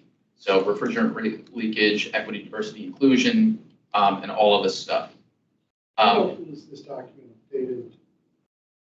Every time we have a new update to the Green Building Incentive Policy, we'll update the conditions to reflect that. How often is that? I don't know that it's on a set timescale, although we are going to be updating the incentive policy this year. Because But there's this something site we've plan, started. it's usually said about every year. Mhm. Every Yeah, year, so- but there was a blip in the pandemic where. Because there are things now we've started raising at planning commission and SPRCs that may not be in these docs. Yet. For example, having in the bicycle room ability to recharge electric bikes. Mhm. We're raising that now at every meeting, but I Right. don't think it's in any of the documents. It's not, to my knowledge, and maybe Erin, correct me if I'm wrong, I don't think that specific issue is in the 2020 Green Building Incentive Policy at the moment. However, that may be something, I don't know, that may be something that DES looks at when they Because come forward we're with an pitching update it this as, year. it's a tenant, your tenants are gonna want this. You really need to be prepared to respond to your tenants. Right. If you really want to market this successfully. Right. Especially the price points that they're doing. Yeah. Yeah, I mean, right now, the only requirement in the condition, and again, this reflects what the policy said, is for EV parking spaces for And vehicles. we're always pushing on that to be prepared for more than what's required because EVs are becoming more and more common and we're going to want to charge them overnight. Well, and I think we're about to get to EV parking too, to your point. Yeah, so let's see. Biophilia is in here, Biophilia is in here. Yep. friendly materials, renewable energy requirements to have solar on the roof. Yeah, so those are part of the extra list items. So based on the tier of, if you read the policy, based on the tier of additional density you're earning, there are various, if you want to earn 0.25 FAR, the minimum, then you do all of your baseline prerequisites and maybe I think it's 3 of the extra list items. And then if you want to go up and earn more density than that, then you have to earn, 5 extra list items, higher degree of energy optimization. And so it's tiered. And so this condition is set up to capture, what tier you are participating at, and what the requirements are for each tier. There's obviously also a bond associated with this. I know this was a question you had, Tenley, so I'll just go ahead and address it. So if you're not participating in GVIP, bond is just $1 per square foot. If you are participating, it's based on it's based on a kind of the cost per square foot or an estimate thereof of the area in which you're developing, based on your use. So it's going to be a lot more expensive essentially. And then there are various energy reporting benchmarks built into the condition. So the next one is a civil engineering plan. This is a big condition. This is, I think, one of our longest in terms of number of pages. It's got a lot of different elements, but I'll try to go through these pretty quickly. It has standards on submission and approval, and then it's got various sections on specific infrastructure that should be delivered with the CEP. So, structure-free zone, what that means is you have to maintain structure-free zone underneath the sidewalk such that, the county can ensure that our utilities or street trees are not impacted. So don't put a parking garage under the sidewalk unless Exactly. it's deeper than 5 feet. Exactly.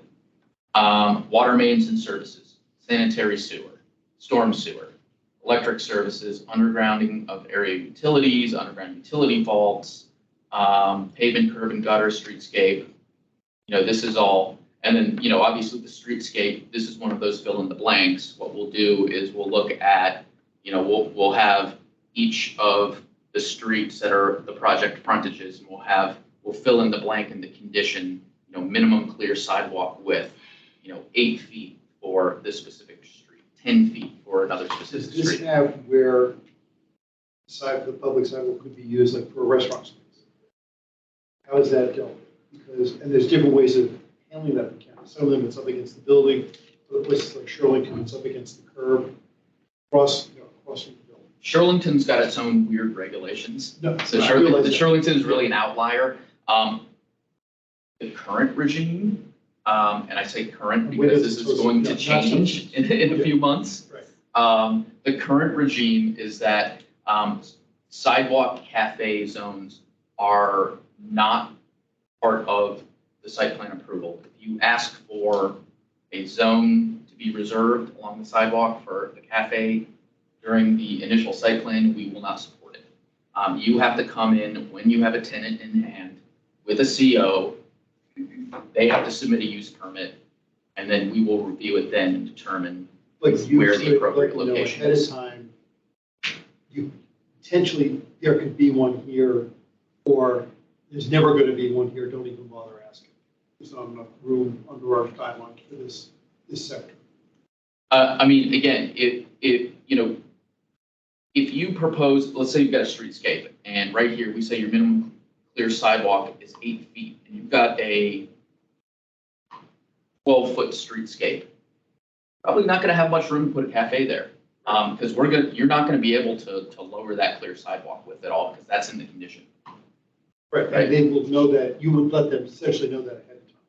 That don't bother, you apply, you're not going to get it. Yeah, generally, that's part of the discussion, that's part of the review. That's what- that staff would, we will have those conversations. There'll be no surprises.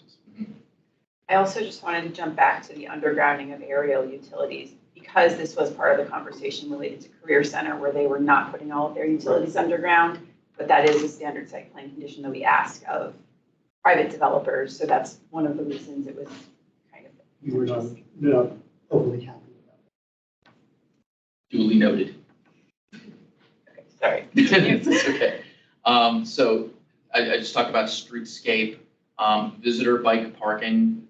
We have another condition, as you'll see as we get later into the document, that's talking about bike parking for the specific project. This is just for visitor bike parking. So, are you going to build bike racks on the streetscape for people coming to your building? Street lighting, again, pretty standard. Traffic signal equipment, pretty standard. Communication conduit. This is where things get interesting. We have implementation timing. So this is talking about, shell and core CO. There are various components of the public infrastructure that need to be delivered, prior to the issuance of this CO.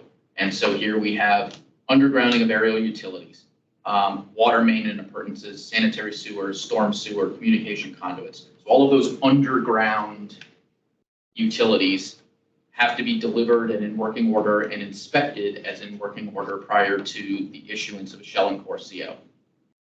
And then next, the next tier or the next tranche is all of the sort of above grade or surface level, public infrastructure. So streetscapes, sidewalk, curb and gutter, street lighting, traffic signal improvements, parking meters, transit facilities.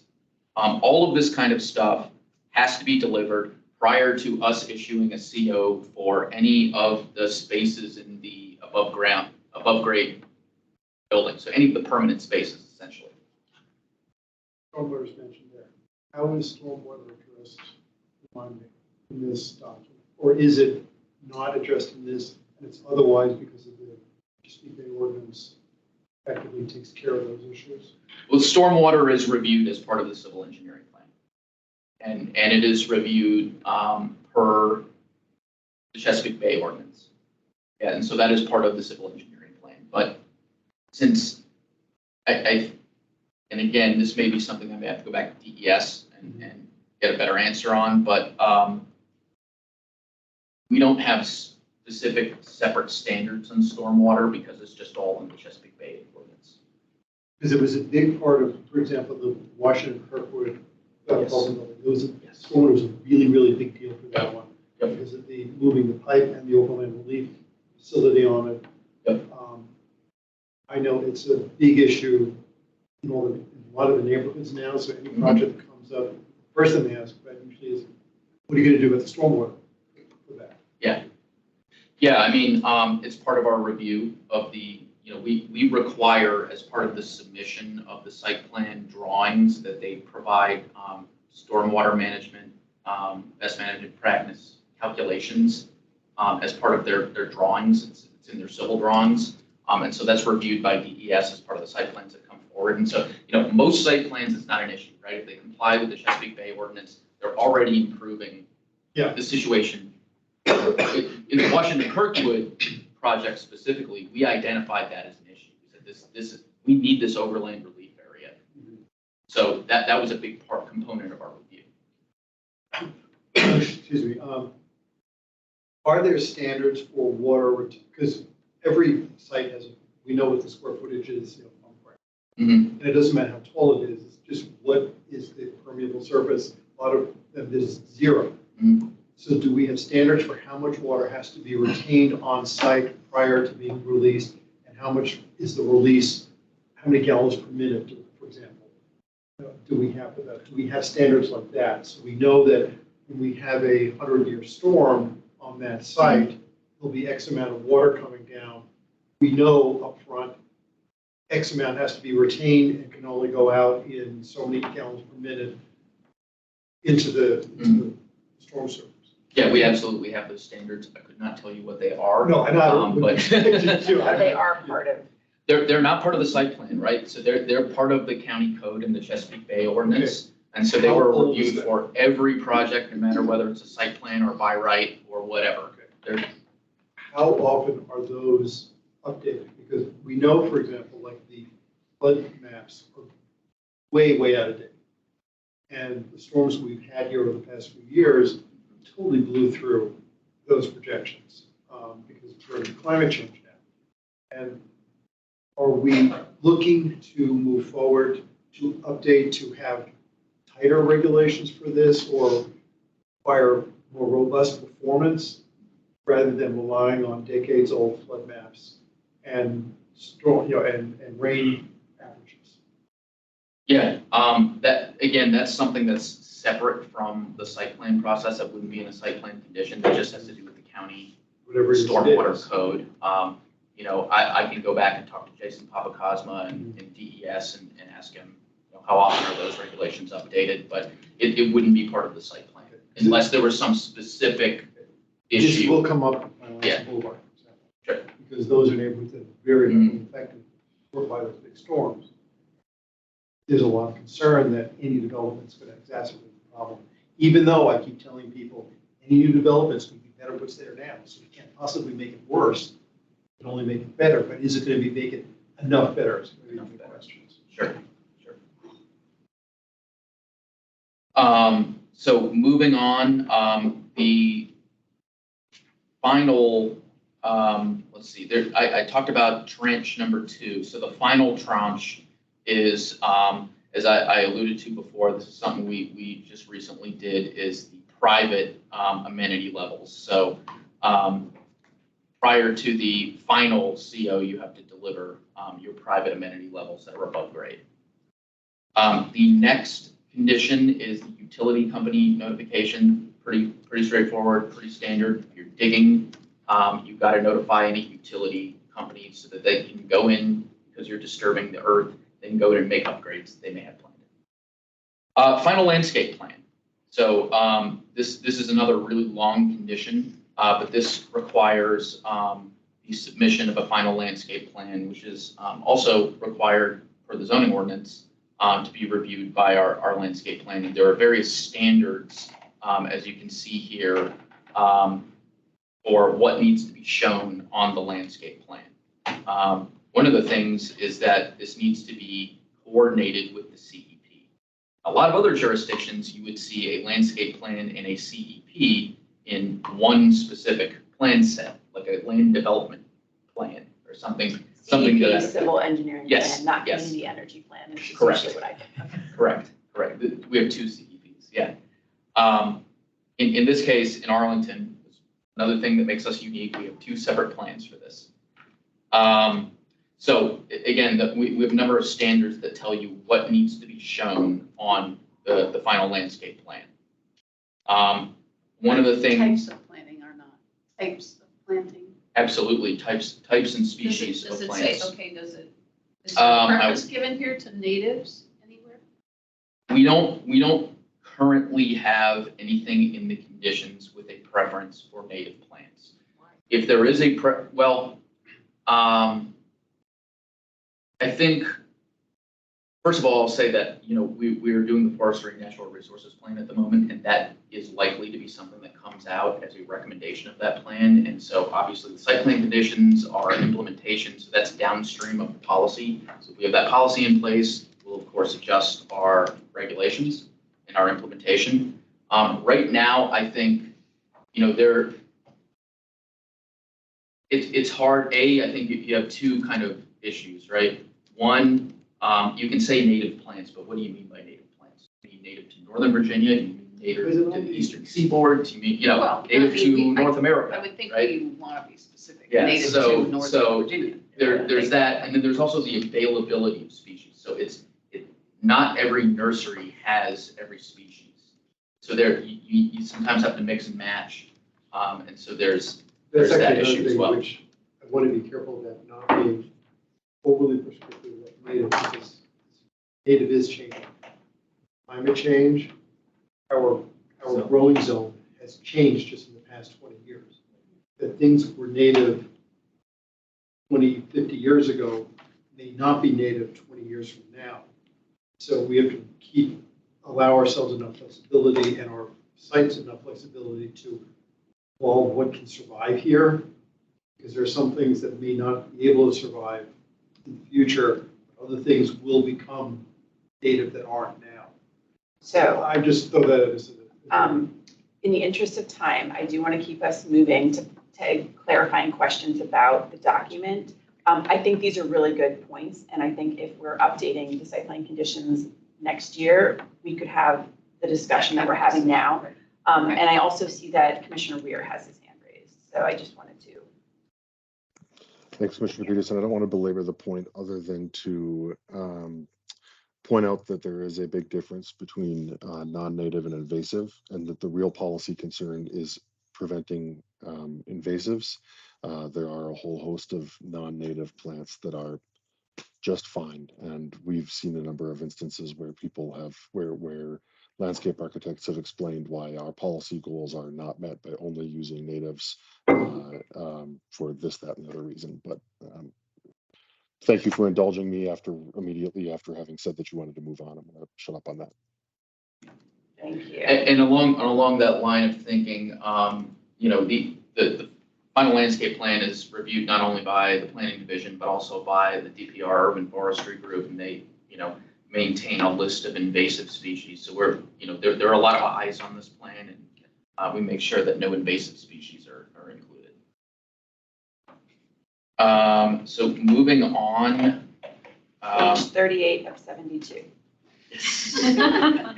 I want to move on because, yeah. No, I actually really I like will this shut up. conversation. No, please do ask the question.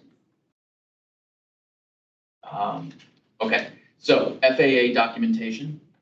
This is a requirement that every site plan get a written statement from the FAA that the height of the project is not a hazard to air navigation. So the next one is recordation of deeds of public easement and deeds of dedication. This has to do with, public easements and dedicate, if you're going to dedicate, part of your site to the county in fee, or if you're going to dedicate a sidewalk easement, this has, different regulations and standards pertaining to that. And how long, submission and approval and recordation, and when the timing of those things are. So, submission prior to putting the grade permit and approval prior to the first partial CO. We have a condition on secure bike parking, shower, and locker facilities. So this is, this is administered by our DES Transportation Management Group. As you alluded to earlier, this is different than the bike parking for visitors. This is bike parking for residents or employees. Exactly. So we, and it's broken down by use. We have one standard for office, residential, retail, hotel. And what we'll typically do is, based on the project, so we have a residential project with no other uses, we'll cross out hotel, retail, office, and it'll just be residential. So that's kind of how this condition is shaped up. Facade treatment of buildings. This condition has standards with relation to submission of the facade plan. I think everybody in this room knows Chris Kreider. He reviews the facade plans and the material samples. This condition also has standards for how those facades are supposed to look, right? So creative design of storefront facades, special architectural treatments, and then where is it? We have standards, and the big one here is window transparency. So you can see here, this is one thing where we have a fill in the blank, where we have for a site plan, we will put the minimum transparency recommendation per the 2015 AC retail plan. However, one of the things we changed in the last round of updates is that we would, this isn't necessarily a change of the standard conditions as much as a change to our approach to negotiating with developers. We will put the transparency requirement. However, if there is a good reason to go lower than that transparency requirement, either for, it results in a better architectural design, or, because they are including bird-friendly materials, then we can negotiate something lower than what is specifically specified in the retail plan. So again, things that have to do with the facades for the life of the site plan include architectural illumination, and then I think I skipped over this, but mechanical equipment as well. Next condition is the plat of excavated area. This is something that, again, this is getting back to, are you digging the hole in the right place? So you have to submit various plats during construction to demonstrate to zoning and the Inspection Services Division that you have in fact dug the hole in the right place. How many times do we dig the hole in the wrong spot before we came up with that? You don't have to answer that. I can't recall a time where they dug a hole in the wrong spot, but certainly there have been times where, and this has to do with a different condition, but there definitely have been times where they built the building like 6 inches too high or something. Those sneaks. Then, well, don't forget the pedestrian Highline Park in Roslyn, right, where the concrete wasn't right and didn't meet or something like that. All the stories we could tell. Yeah. Never a dull day. So the next condition is the public improvements bond. Again, this is, a bond that the developer has to put up. Really, it's related to the civil engineering plan and all the infrastructure that is delivered with the civil engineering plan. And then it's released in stages based on the delivery of the public infrastructure per condition 19. And the 27C, I think, is relevant to the community because they guarantee that they will replace any curb, gutter, or sidewalk that they mess up during the building of their project. So if a project's done and the neighbors say, hey, the sidewalk is still a mess, like they're required to fix it as part of this bond. Yep. The next two are actually pretty closely related. 28 is interior trash collection and recycling areas. It's just ensuring that you have to have a section of your building where trash collection and recycling can occur interior to the building. And then interior loading spaces, and this has to do with, deliveries and people moving into the building and things of that nature. And there are standards for, the sizes of those spaces, when they can be used, when the loading dock door has to be closed, things of that nature. As I mentioned earlier in the presentation, there have been instances where we have supplemented this condition to include a loading dock master who is in charge. A couple of instances where I can recall where we've done that have been the Mazda project in Boston, that now the Waycroft, where we have the Target in there, and a very, very high volume of deliveries. Another one is the Boston Macy's project, which just got approved last year, which is going to have the Whole Foods. Again, very high volume of deliveries. What's that? You can actually say it now? Oh, maybe I wasn't supposed to say that. It's recorded. Uh-oh. It's too late. Oh, yeah. Sorry, Oh, yeah, Insight. this one. There's whole boxes of food being delivered. That's what I meant. So moving on. No, that was very controversial, because there was a lot of concern that the loading dock requirement is on our form of breach, that they say they have one, but they really don't. Or the guy's there for 1 day a week, or, I mean, Right. it's like, somebody's appointed to it, they don't even know that it's their job. Yeah. So that came up, it's very prominent at those SBRCs. I am also noticing all loading docks doors shall remain closed.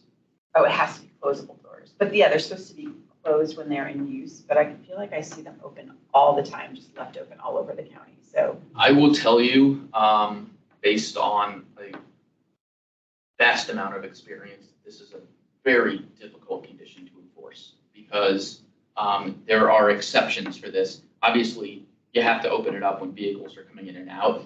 If a vehicle is in there for a certain amount of time, you have to open the doors to vent exhaust.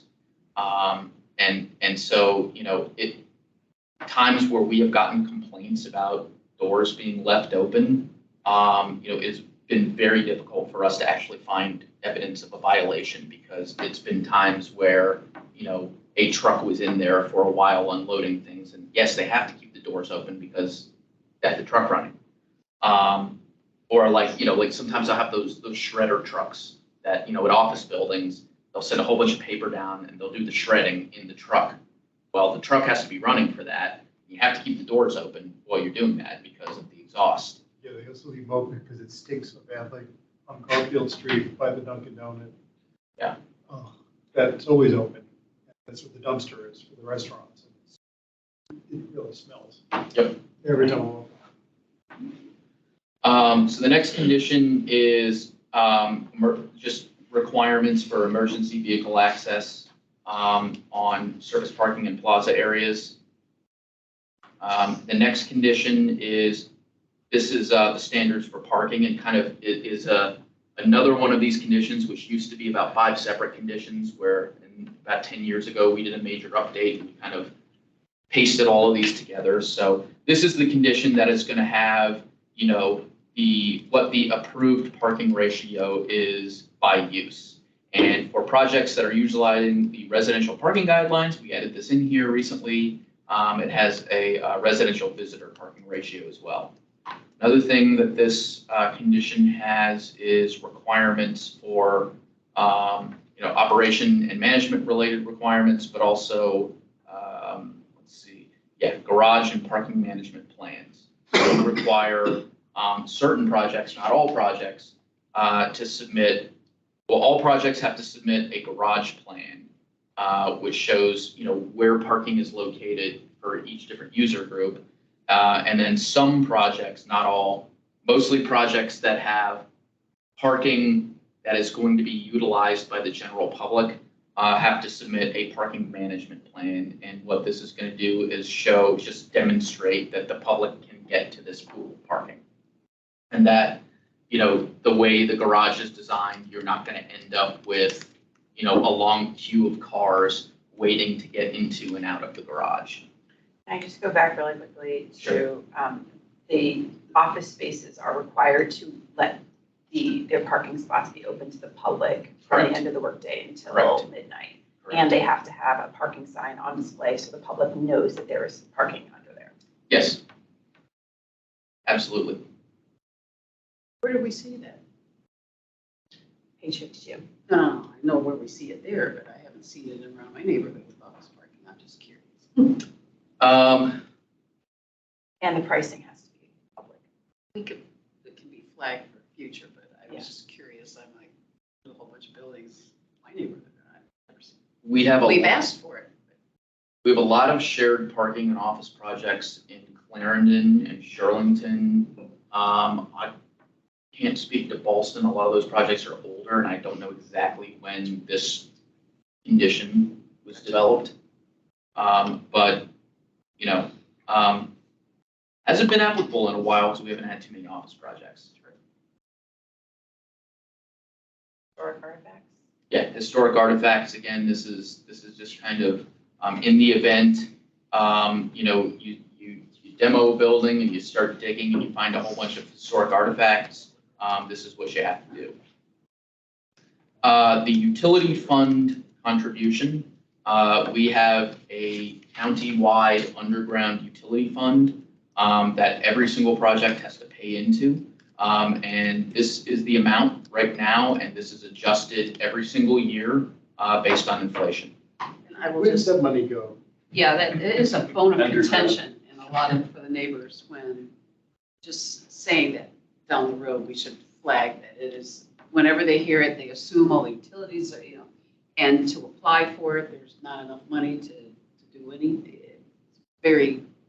Because we can't do it for the career center because it's going to cost too much money. Right. But wouldn't do it for the children's school on Langston, even though they had undergrounded right up to it. It wouldn't go the extra 100 feet. Oh, it costs too much money. And everything's open. And it was like, this is part of the plan. Nope, can't do it. There's a lot of confusion about this. Down the road, we should. Certainly something I can flag and take back to our colleagues at DES. Quick question. So we're at 8:55. Is everybody comfortable staying later until we get through the last, 15 pages? Can we do it quickly? Yeah, how late I is have late? an early morning. I mean, I think we're maybe 10 minutes late. I will try to get through Speed read, babe. very quickly. We're on 55. We gotta get to No more 70. questions, everyone. I won't say that. Yeah. Some of these I don't need to talk about too much. Wall check survey is one of them. Again, this is just making sure that you're putting the walls in the right place. Use of penthouse, don't need to talk about that very much. This is just saying you can't, if you have a mechanical penthouse, you can't then use it as occupiable space because then you've increased density. It can be party space. If it is not enclosed, then it is an amenity deck and that doesn't count as GFA. But if you're using an enclosed area that is GFA, you can't do it unless you get a site plan amendment, specifically saying you can use that. But that would have implications for density and building height. Review by SEPTED. I think I already explained this one. In-building wireless, already explained this one. Ground floor elements. So this is a condition that regulates, this used to be called retail elements. in response to the county manager's commercial resilience initiative, we amended this to read ground floor elements. We also added part of this condition that allows for some more flexibility in the balance of uses on the ground floor. So if you have a minor adjustment to make in between, let's say, residential and retail, that's like less than 5% of the balance of GFA in the ground floor, you can do that administratively now. You don't have to come back to the board for that. Yeah, so this condition essentially just regulates what those ground floor uses are. And the intention here is to tie this again back to the Arlington County Retail Plan. Safety measures at garage exit ramps. Again, this is administered by DES, but it just is intended to ensure that the developer installs safety measures so that people don't fly out of garages and hit somebody on the sidewalk. And this is something I feel like we've actually made a change in the developer, like Amazon, HQ2, Penn Place, like they changed this because it came up in the SPRC conversation. Yeah, yep. But it's also, it's also reviewed by DES as part of the permitting to ensure that they're doing appropriate safety measures. Condition 40, the TMP, a draft TMP is required to be submitted with all site plan applications. So it's reviewed by staff beforehand, but this condition also has a number of standards and contributions. Like, for example, the developer is required to contribute to ACCS, Arlington County Commuter Services. There are various facilities improvements. If you're building a residential or an office building, you have to put a transportation information display in the lobby that gives, residents or occupants of the building information on nearby transportation options. So there are various things of that nature. There's a bicycle facilities management plan where, again, this ties back to a previous condition where you have to provide secure bike storage, showers, lockers based on use, carpool and van pool parking. So there are various elements of this that all tie into an overall transportation demand management package that cumulatively mitigates the impact of, the transportation demand that is brought by new projects. This is a big one too, $65 Metro Fare Smart Trip card per unit. Well, they actually have the option of that, 1-year bike share membership or 1-year car share membership. So moving on, this, I don't know why this is a typo. This should be condition 41, but it somehow didn't end up in there. But this is our affordable housing condition. This is divided up into kind of like the lead condition where there's a section here that's just for the base contributions. So I think everyone knows the zoning ordinance has a requirement that any project, whether it's site plan or by right, above 10 FAR has to make a ADU contribution. And there are various options that are built into the zoning ordinance. It can be either a cash contribution, an on-site ADU unit contribution, or a off-site in the vicinity contribution for the base. So there are various standards for how that works and how that will be administered. Part B is in the case that we have for development with additional density for affordable housing, and this requires documentation of CAF units, execution of implementation documents, and then there are various standards, affordable rents, rent increases, etc. The last part of this condition is for when we have additional density for on-site units when they are actually ownership units. So that was actually new language that we put in there. So now we have standard language for ownership units, on-site ownership units, I should say. 41 is pretty self-explanatory.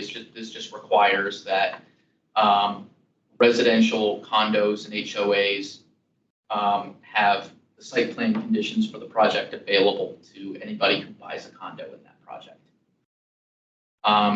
There's a requirement that you obtain a master CO within 12 months of receipt of the final CO issued. Building height certification, already talked about that one. Structural modifications. This is essentially saying that, you know, you can't do any structural modifications without amending the site plan. Building security measures, this again, pretty self-explanatory. This is really related to office building. Snow removal, self-explanatory. Maintenance of residential common areas, pretty self-explanatory. Retention of approved parking ratio over a subdivided site. This, again, if you have, you know, a number of different buildings in your site plan, and in the future, say in 20 years, the site is subdivided, and there's different ownership, you can't subdivide it such that it messes up the parking ratio for either of the buildings. The same thing with density. You can't create new density through a subdivision. And as part of this, we actually, this is a new thing that we're doing here, we actually just invoked this on the Crystal Towers 3 site plan, where we had a site plan amendment for an infill development on a block where there are already 2 different owners and a number, at least 3 existing buildings that will remain under separate ownership.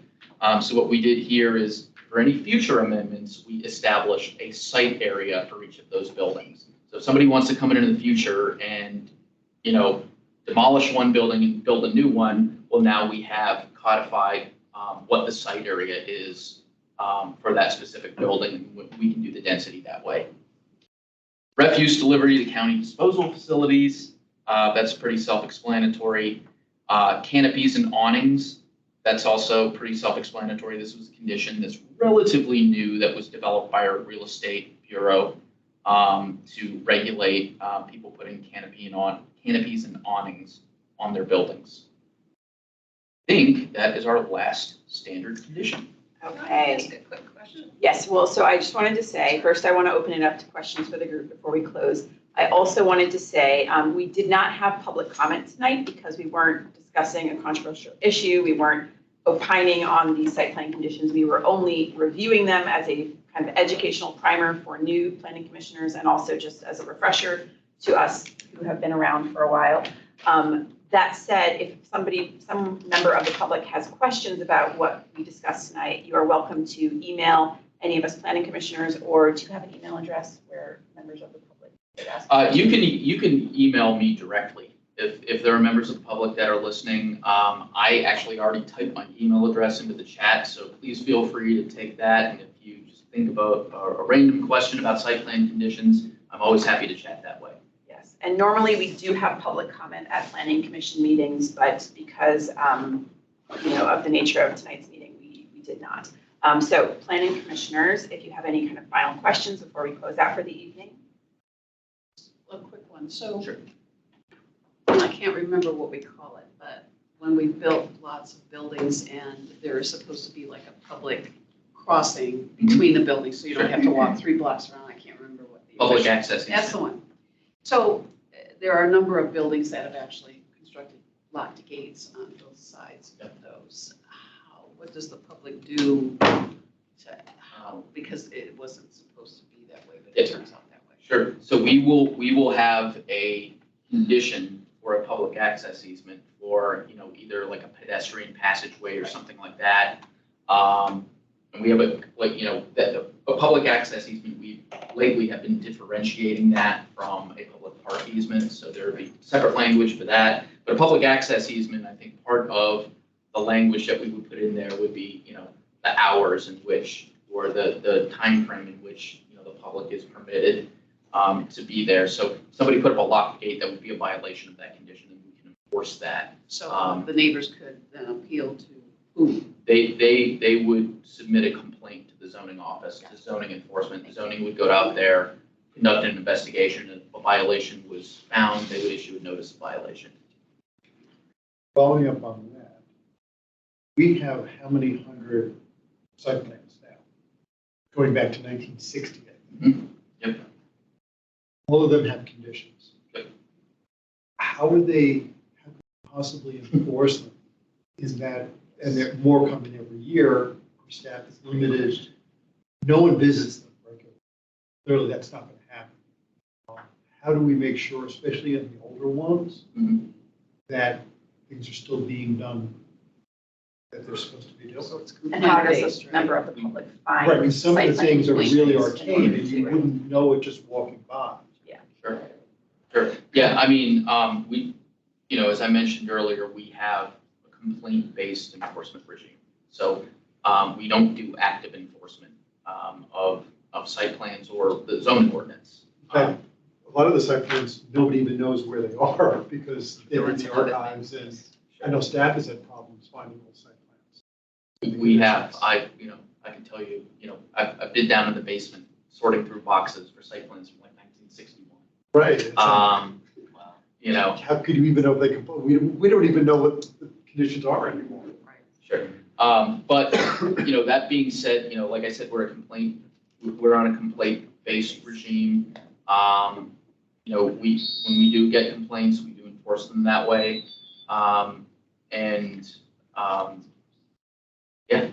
There is a That's what we database do. on the website that you can theoretically find site plans, so you can review them. I have had problems myself finding site plans in that database, but there are site plans in the database. No, I know that, but I know that further back you go, the chancier it is that you can find something. And it is an issue, as you mentioned. We Sure. know that some of them, no one knows where they are. I always tell the neighbors to keep all their paperwork together because that way they have something to come back with later. One of the things I'll mention is that, our office processes a very high volume of amendments to site plans, and oftentimes issues are caught that way. We will get an amendment, to a very old site plan to change something, change a use. And in the course We could of, add one to the list. in the course of reviewing that amendment, we then catch, Found it. we catch an issue, an enforcement issue. So We a found lot the of site times, plan. yeah. Matt helped me find a site plan once because there was a site plan condition violation happening. I think we found like an Arl Now article that referenced that the board had approved something. We went back to that board meeting's minutes and then found a linked document and found the site plan that way. And then I just got the link and went to the owner of the property and said, it says right here, you need to do this, and they fixed it. Oh, that's lucky. That's the system working. So, okay, thank you very much, everyone. I appreciate you coming in tonight. I appreciate you staying late. Thank you to the members of the public that listened in. Please do email us if you have questions or comments. We love to hear feedback from the community. And I will call this meeting to the And end. since I have planning commissioners here, put on your calendars, July 25th, hold that date for an LRPC. No, I really appreciate that. I think. So Tuesday night at 7 PM, LRPC, July 25th. Yeah. Tuesday. No, I appreciate that. Got it. Because that, Oh, we're Stephen. we're and sort I of just holding had a that conflict for that day. potentially the Plan Lakes Boulevard. Okay, well, that was very sweet of you.